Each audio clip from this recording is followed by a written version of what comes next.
la vie offre parfois des clins d'œil cocasses.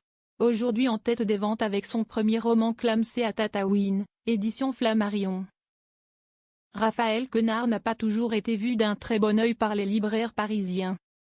Pendant de longues années, celui qui enchaîne actuellement les séances de dédicaces dans toute la France a été un petit voleur très aguerri, un barboteur, un chapardeur ou un chouraveur dans son argot à lui. À cette époque, il venait tout juste d'arriver à Paris et ses moyens financiers ne lui permettaient pas de s'adonner à l'un de ses passe-temps favoris, la lecture.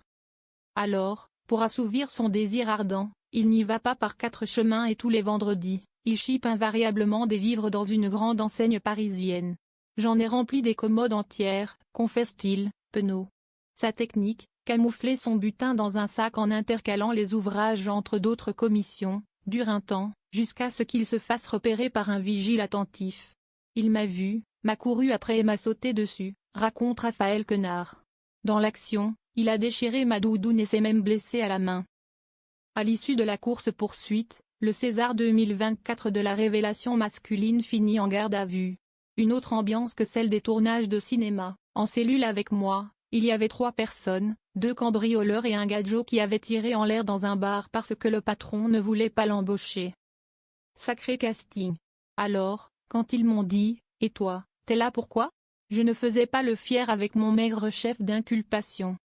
S'il est finalement libéré après quelques heures de détention, l'affaire aurait pu aller bien plus loin. En effet, la librairie a essayé de porter plainte contre le resquilleur, mais la blessure du vigile n'ayant justifié aucun jourdite, le dossier se solde par un simple rappel à la loi pour l'acteur. Un épisode dont il ne se vante pas. À sa sortie, il ne fait pas le fier, mais passe vite à autre chose. Je n'avais qu'une crainte, arriver en retard à la représentation du spectacle de Claudia Tagbo. Elle le jouait aux Folies Bergères, se rappelle-t-il.